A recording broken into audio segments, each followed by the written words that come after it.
ಎಲ್ಲರಿಗೂ ನಮಸ್ಕಾರ. ನಾನು ಗಣೇಶ್ ಪಾಟೀಲ್. ಸ್ನೇಹಿತರೆ, ಈ ವಿಡಿಯೋದಲ್ಲಿ ನಾವು ಪ್ರಿವೆನ್ಷನ್ ಆಫ್ ಕರಪ್ಷನ್ ಆಕ್ಟ್ 1988 ಈ ಕಾಯ್ದೆಯಲ್ಲಿ ಇನ್ವೆಸ್ಟಿಗೇಷನ್ ಪವರ್ ಇರುವಂತಹ ಪರ್ಸನ್ಸ್ಗಳು ಯಾರು, ಯಾವ ಇನ್ಸ್ಟಿಟ್ಯೂಟ್ಸ್ ಗಳಿಗೆ ಈ ಕಾಯ್ದೆಯ ಅಡಿಯಲ್ಲಿ ಇನ್ವೆಸ್ಟಿಗೇಷನ್ ಪವರ್ ಅನ್ನು ಕೊಡಲಾಗಿದೆ ಎನ್ನುವುದನ್ನ ಇಲ್ಲಿ ಡಿಸ್ಕಸ್ ಮಾಡೋಣ. ಭಾರತದಲ್ಲಿ ಕರಪ್ಷನ್ ಅಂತಹ ಅಂದ್ರೆ ಭ್ರಷ್ಟಾಚಾರದಂತಹ ಕ್ರೈಮ್ಸ್ ಗಳನ್ನ ಇನ್ವೆಸ್ಟಿಗೇಷನ್ ಮಾಡುವ ಸಲುವಾಗಿ ಮತ್ತು ಕರಪ್ಷನ್ ಮಾಡಿದಂತಹ ವ್ಯಕ್ತಿಗಳಿಗೆ ಪ್ರಾಸಿಕ್ಯೂಷನ್ ಮಾಡುವ ಸಲುವಾಗಿ ಇರುವಂತಹ ಕಾಯ್ದೆ ಎಂದರೆ ಅದು ಪ್ರಿವೆನ್ಷನ್ ಆಫ್ ಕರಪ್ಷನ್ ಆಕ್ಟ್ 1988. ಈ ಒಂದು ಕಾಯ್ದೆ ಬೇರೆ ಬೇರೆ ಇನ್ವೆಸ್ಟಿಗೇಟಿಂಗ್ ಎಂಟಿಟೀಸ್ ಗಳಿಗೆ ಇನ್ವೆಸ್ಟಿಗೇಷನ್ಸ್ ಕಂಡಕ್ಟ್ ಮಾಡಲು, ಪಬ್ಲಿಕ್ ಅಡ್ಮಿನಿಸ್ಟ್ರೇಷನ್ ನಲ್ಲಿ ಟ್ರಾನ್ಸ್ಪರೆನ್ಸಿ, ಅಕೌಂಟೆಬಿಲಿಟಿ ಮತ್ತು ಇಂಟಿಗ್ರಿಟಿಯನ್ನು ತರುವ ಸಲುವಾಗಿ ಈ ಎಂಟಿಟೀಸ್ ಗಳನ್ನ ಈ ಆಕ್ಟ್ ಎಂಪವರ್ ಮಾಡಿದೆ. ಈ ಕಾಯ್ದೆಯಡಿಯಲ್ಲಿ ಯಾವ ಯಾವ ವ್ಯಕ್ತಿಗಳಿಗೆ, ಯಾವ ಯಾವ ಇನ್ಸ್ಟಿಟ್ಯೂಟ್ ಗಳಿಗೆ, ಎಂಟಿಟೀಸ್ ಗಳಿಗೆ ಇನ್ವೆಸ್ಟಿಗೇಷನ್ ಪವರ್ ಕೊಡಲಾಗಿದೆ ಅನ್ನೋದನ್ನ ಒಂದೊಂದಾಗಿ ನೋಡೋಣ. ಈ ಕಾಯ್ದೆಯಲ್ಲಿ ಬರುವಂತಹ ಮೊದಲ ಇನ್ವೆಸ್ಟಿಗೇಷನ್ ಏಜೆನ್ಸಿ ಯಾವುದು ಅಂತಂದ್ರೆ ಅದು ಸೆಂಟ್ರಲ್ ಬ್ಯೂರೋ ಆಫ್ ಇನ್ವೆಸ್ಟಿಗೇಷನ್. ನಾವು ಅದನ್ನ CBI ಅಂತೇಳಿ ಕರೆಯುತ್ತೇವೆ. ಈ CBI ಇಂಡಿಯಾದ ಪ್ರೀಮಿಯರ್ ಇನ್ವೆಸ್ಟಿಗೇಟಿಂಗ್ ಏಜೆನ್ಸಿ. ಈ ಕಾಯ್ದೆಯ ಅಡಿಯಲ್ಲಿ ಈ CBI institution central government level ನಲ್ಲಿ ಕರಪ್ಷನ್ ಮಾಡುವಂತಹ ಪಬ್ಲಿಕ್ ಸರ್ವೆಂಟ್ಸ್ ಗಳ ವಿರುದ್ಧ ಇನ್ವೆಸ್ಟಿಗೇಷನ್ ಮಾಡುವಂತಹ ಅಥಾರಿಟಿಯನ್ನ ಇದು ಹೊಂದಿದೆ. ಇದರ ಜೊತೆ ಅಕ್ರಾಸ್ ಮಲ್ಟಿಪಲ್ ಸ್ಟೇಟ್ಸ್ ಗಳಲ್ಲಿ ಕರಪ್ಷನ್ ಮಾಡಿದ್ರೆ ಅಥವಾ ಇಂಟರ್ ಸ್ಟೇಟ್ ಕ್ರೈಮ್ಸ್ ಗಳಲ್ಲಿ ಕರಪ್ಷನ್ ಮಾಡಿದ್ರೆ ಇವುಗಳಲ್ಲಿ ಕೂಡ ಸೆಂಟ್ರಲ್ ಗವರ್ನಮೆಂಟ್ ಎಂಪ್ಲಾಯೀಸ್ ಗಳು ಇನ್ವಾಲ್ವ್ ಆಗಿದ್ರೆ ಅಲ್ಲೂ ಕೂಡ CBI ಜುರಿಸ್ಡಿಕ್ಷನ್ ಹೊಂದಿದೆ. ನೆಕ್ಸ್ಟ್ ಬರುವಂತದ್ದು ಸ್ಟೇಟ್ ವಿಜಿಲೆನ್ಸ್ ಕಮಿಷನ್. ಪ್ರತಿಯೊಂದು ರಾಜ್ಯದಲ್ಲಿಯೂ ಕೂಡ ನಾವು ಈ ಸ್ಟೇಟ್ ವಿಜಿಲೆನ್ಸ್ ಕಮಿಷನ್ ಅನ್ನ ನೋಡ್ತೇವೆ.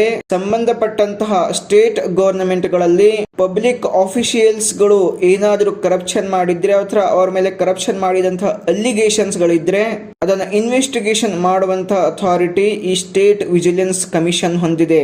ನೆಕ್ಸ್ಟ್ ಬರುವಂತದ್ದು ಆಂಟಿ ಕರಪ್ಷನ್ ಬ್ಯೂರೋ. ಇದನ್ನು ನಾವು ACB ಅಂತ ಕರೆಯುತ್ತೇವೆ. ಸ್ಟೇಟ್ ಲೆವೆಲ್ ನಲ್ಲಿ ಸ್ಟೇಟ್ ಗವರ್ನಮೆಂಟ್ ನ ಎಂಪ್ಲಾಯಿಗಳು ಅಥವಾ ಪಬ್ಲಿಕ್ ಸರ್ವೆಂಟ್ಸ್ ಗಳು ಕರಪ್ಷನ್ ಕೇಸಸ್ ಗಳಲ್ಲಿ ಇನ್ವಾಲ್ವ್ ಆಗಿದ್ರೆ ಅವುಗಳನ್ನ ಇನ್ವೆಸ್ಟಿಗೇಷನ್ ಮಾಡುವಂತಹ ಅಥಾರಿಟಿ ಈ ಆಂಟಿ ಕರಪ್ಷನ್ ಬ್ಯೂರೋಗಿದೆ. ನೆಕ್ಸ್ಟ್ ಬರುವಂತದ್ದು ಸೆಂಟ್ರಲ್ ವಿಜಿಲೆನ್ಸ್ ಕಮಿಷನ್. ಈ ಸಂಸ್ಥೆಯನ್ನ, ಈ ಕಮಿಷನ್ ಅನ್ನ ವಿಜಿಲೆನ್ಸ್ ವಾಚ್ ಡಾಗ್ ಅಂತೇಳಿ ಕರೆಯಲಾಗುತ್ತೆ.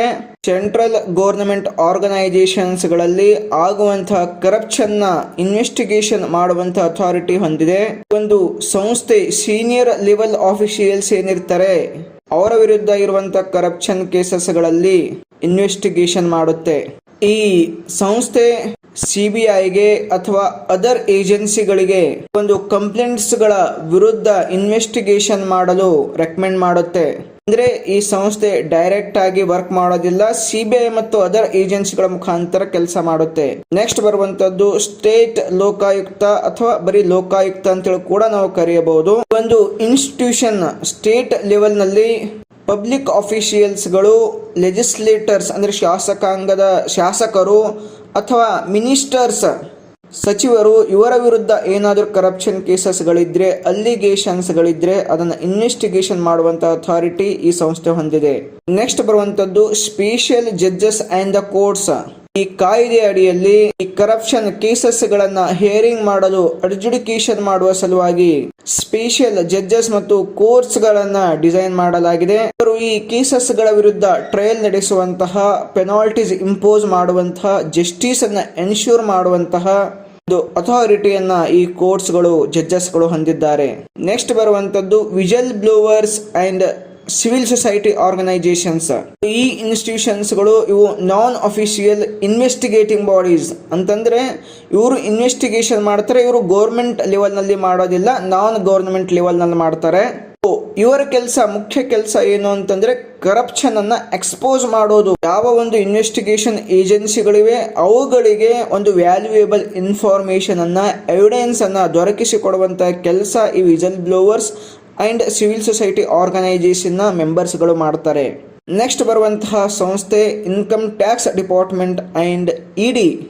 ಯಾವ ಒಂದು ಕೇಸ್ಗಳಲ್ಲಿ ಏನು ಫೈನಾನ್ಷಿಯಲ್ ಇರ್ರೆಗ್ಯುಲಾರಿಟೀಸ್ಗಳಿವೆ ಅಥವಾ ಅಲ್ಲಿ ಮನಿ ಲಾಂಡರಿಂಗ್ ಆಗ್ತಾ ಇದೆ ಅಂತಹ ಒಂದು ಕೇಸಸ್ಗಳಲ್ಲಿ ಈ ಇನ್ಕಮ್ ಟ್ಯಾಕ್ಸ್ ಡಿಪಾರ್ಟ್ಮೆಂಟ್ನವರು ಮತ್ತು ಎನ್ಫೋರ್ಸ್ಮೆಂಟ್ ಡೈರೆಕ್ಟರೇಟ್ ಈ ಸಂಸ್ಥೆಯವರು ಅಲ್ಲಿ ಆ ಅಫೆಂಡರ್ಸ್ಗಳ ವಿರುದ್ಧ ಇನ್ವೆಸ್ಟಿಗೇಷನ್ ಮಾಡುವಂತಹ ಪವರ್ ಅನ್ನು ಹೊಂದಿದ್ದಾರೆ ಮತ್ತು ಅವರನ್ನು ಪ್ರಾಸಿಕ್ಯೂಷನ್ ಕೂಡ ಮಾಡ್ತಾರೆ. ಇದರ ಜೊತೆ ಈ ಕರಪ್ಷನ್ ಕೇಸಸ್ಗಳ ಇನ್ವೆಸ್ಟಿಗೇಷನ್ ಮಾಡುವ ಸಂದರ್ಭದಲ್ಲಿ ಯಾವುದಾದ್ರೂ ಅಸೆಟ್ಸ್ಗಳು ಇಲ್ಲಿಸಿಟ್ ಅಸೆಟ್ಸ್ಗಳು ಸಿಕ್ಕಿದ್ರೆ ಅದನ್ನು ಟ್ರೇಸ್ ಮಾಡುವಂತಹ ಸೀಜ್ ಮಾಡುವಂತಹ ಒಂದು ಅಥಾರಿಟಿಯನ್ನ ಇವರು ಹೊಂದಿದ್ದಾರೆ. ಸೊ ಸ್ನೇಹಿತರೆ, ಈ ಪ್ರಿವೆನ್ಷನ್ ಆಫ್ ಕರಪ್ಷನ್ ಆಕ್ಟ್ 1988 ಈ ಕಾಯ್ದೆಯಡಿಯಲ್ಲಿ ಇಷ್ಟೊಂದು ಸಂಸ್ಥೆಗಳು ಕೆಲಸ ಮಾಡ್ತವೆ.